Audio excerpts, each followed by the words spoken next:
Sales বিষয়টা বরাবরই বেশ জটিল। আমরা যারা নতুন বিজনেসম্যানরা রয়েছে অথবা সেলস পার্সনরা রয়েছে তারা সবসময় যে বিষয়টা নিয়ে স্ট্রাগল করি সেটা হচ্ছে সেলস। বাট এমন কিছু লোকও রয়েছে তাদের কাছে সেলস বিষয়টা হচ্ছে একটা ফান। তারা যেকোনো কিছু বিক্রি করে ফেলতে পারে। এমনকি কখনো যদি কোনো কাস্টমার তাদের কাছে কোনো পণ্য নিতে আসে তাহলে দেখা যায় সেই কাস্টমারও তাদের কাছ থেকে পণ্যটা নিতে বাধ্য হয়ে যায়। তো তারা কি এমন ট্রিক্স এপ্লাই করে যে কাস্টমাররা বাধ্য হয়ে যায় পণ্য নিতে? তো আজকের ভিডিওতে আমি আপনাদের সাথে এমনই কিছু সেলস টিপস নিয়ে আলোচনা করব যেগুলো যদি আপনি সঠিকভাবে এপ্লাই করতে পারেন তাহলে আপনার কাছ থেকেও কাস্টমাররা পণ্য নিতে বাধ্য হয়ে যাবে। এমনকি তারা বারবার আপনার কাছে ফিরে আসবে। তো চলুন আর কথা না বাড়িয়ে আজকের ভিডিওটি শুরু করা যাক। প্রথমে যে বিষয়টা নিয়ে আমি আপনাদের সাথে আলোচনা করব সেটা হচ্ছে stop selling start solving. Usually দেখা যায় যখন কোনো কাস্টমার আমাদের কাছে আসে কোনো একটা পণ্য নিতে আমরা ম্যাক্সিমাম সেলস পার্সনরা যে ভুলটা করে থাকি সেটা হচ্ছে আমরা তাকে সেই পণ্যটা নিয়ে বলতে শুরু করে দিই। আমরা তাকে বলতে শুরু করে দিই যে পণ্যের ভালো দিকগুলো রয়েছে, এটার ফিচার্স রয়েছে, এটা অন্য পণ্য থেকে ভালো। এমনকি অনেক সময় দেখা যায় যে আমরা আমাদের কোম্পানি নিয়েও বড়াই করি যে আমাদের কোম্পানি গত ৩০ বছর যাবৎ খুব ভালো, ভালো পণ্য তৈরি করে আসছে।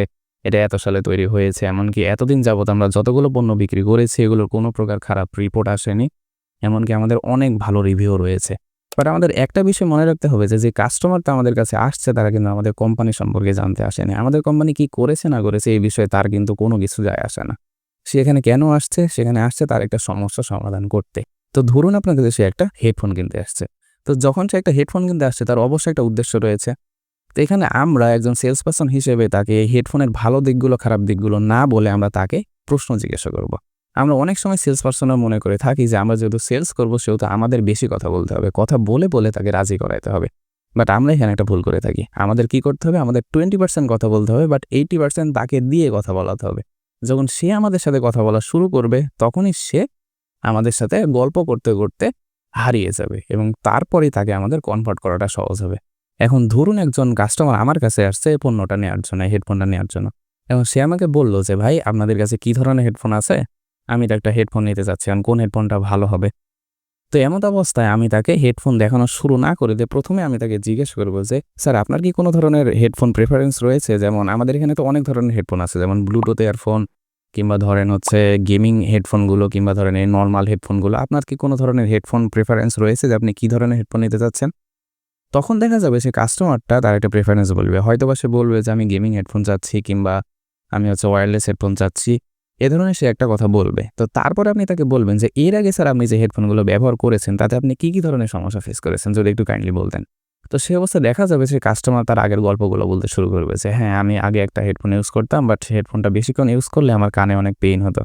এমনকি আমি যদি কোনো ক্রাউডেড প্লেসে কথা বলতে যাই তখন দেখা যায় সে হেডফোনে ভালোভাবে সাউন্ডটা শোনা যায় না। এ কারণে আমি অনেকটা সমস্যা ফেস করছিলাম যে কারণে আমি একটা নতুন হেডফোন নেওয়ার সিদ্ধান্ত নিয়েছি। তো যখনই সেই কাস্টমারটা তার আগের হেডফোন এগুলো বলা শুরু করবে তখনই আমরা চেষ্টা করব সেখান থেকে একটা প্রবলেম ফাইন্ড আউট করার। যেমন এই গল্পে সেই কাস্টমারটা কি বলল যে সে যদি একটানা এই হেডফোনটা ইউজ করে তাহলে তার কানে অনেকটা পেইন করে এমনকি যখন সে কোনো ক্রাউডেড প্লেসে যায় সে কথাটা ভালোভাবে শুনতে পায় না।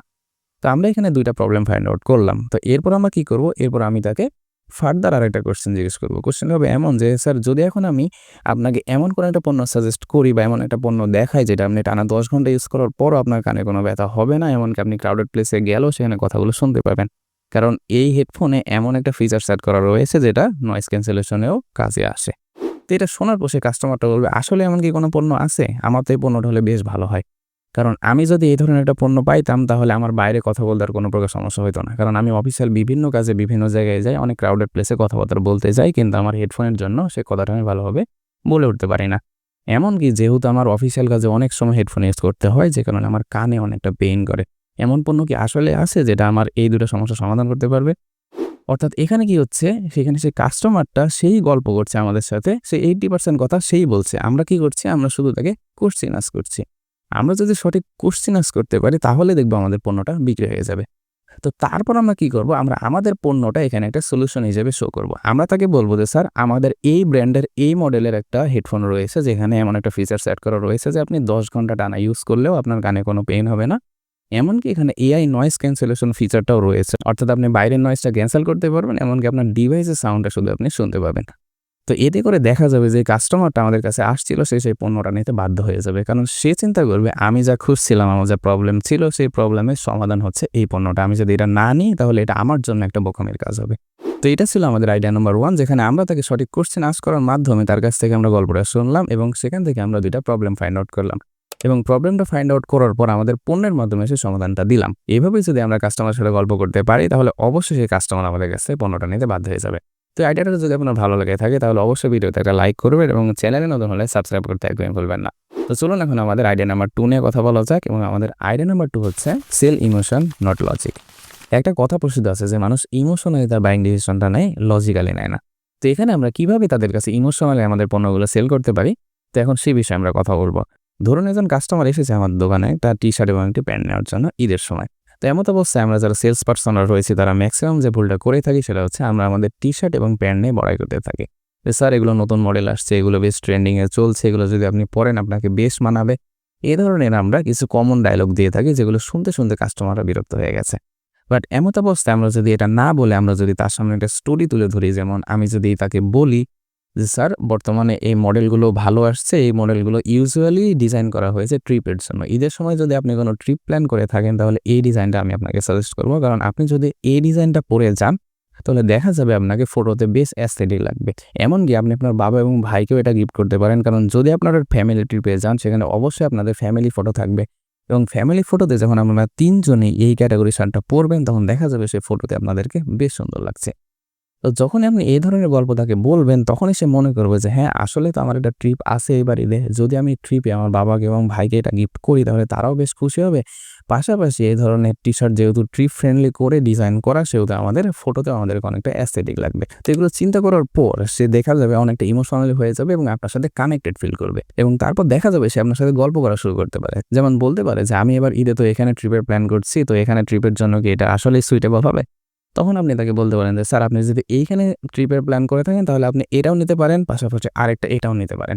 তো যখন আপনি তাকে এভাবে অপশন দেবেন, আপনি তাকে সাজেস্ট করবেন, তার গল্পের মধ্যে আপনি ঢুকে যাবেন একজন ক্যারেক্টার হিসেবে, তখন দেখা যাবে সে আপনার সাথে ইমোশনালি কানেক্টেড হবে। আর যখনই সে আপনার সাথে ইমোশনালি কানেক্টেড হবে তখনই সে আপনার কাছে পণ্যটা নিতে বাধ্য হয়ে যাবে এবং পরবর্তীতে দেখা যাবে সে যে কোনো ক্লোদিংই কেনার প্ল্যান করুক না কেন সে আপনার কাছে শুরুতে আসবে এবং আপনাকে জিজ্ঞাসা করবে যে ভাই আমি তো এরকম একটা ক্লোদিং নেওয়ার প্ল্যান করছি, তো আপনি যদি একটু সাজেস্ট করতেন। তো এখানে কি হলো, এখানে আমরা কাস্টমারের সাথে একটা বন্ধুত্ব সুলভ সম্পর্ক তৈরি করলাম, যার মাধ্যমে কি হলো আমরা তো তার কাছে পণ্যটা বিক্রি করলামই, পাশাপাশি তার সঙ্গে একটা সম্পর্ক তৈরি করলাম, যার দরুন আমরা একটা রিটার্নিং কাস্টমার পেলাম। যখনই সে কোনো পণ্য নিতে চাইবে সে আমাদের কাছে চলে আসে।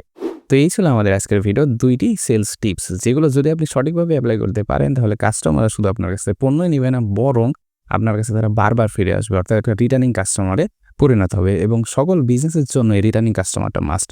আমরা জানি যখনই আমরা রিটার্নিং কাস্টমারটা পাই তখনই আমাদের বিজনেসটা আমরা গ্রো করতে পারি। এবং এটা ছিল আমাদের সেলস টিপসের ভিডিও পার্ট নাম্বার 1। যদি আপনি চান এরকম আরও সেলস টিপস নামে ভিডিও তৈরি করি তাহলে অবশ্যই কমেন্টে জানাবেন, তাহলে আমরা পার্ট 2 এবং পার্ট 3ও নিয়ে আসবো। তো আজকের মতো ভিডিওটা এখানে রাখছি। যদি ভিডিওটা ভালো লেগে থাকে তাহলে অবশ্যই ভিডিওতে একটা লাইক করবেন, চ্যানেলে নতুন হলে সাবস্ক্রাইব করতে একদমই ভুলবেন না। দেখা হচ্ছে পরবর্তী অন্য কোনো ভিডিওতে। ততক্ষণ পর্যন্ত ভালো থাকবেন, সুস্থ থাকবেন এবং আমার জন্য দোয়া রাখবেন। আসসালামু আলাইকুম।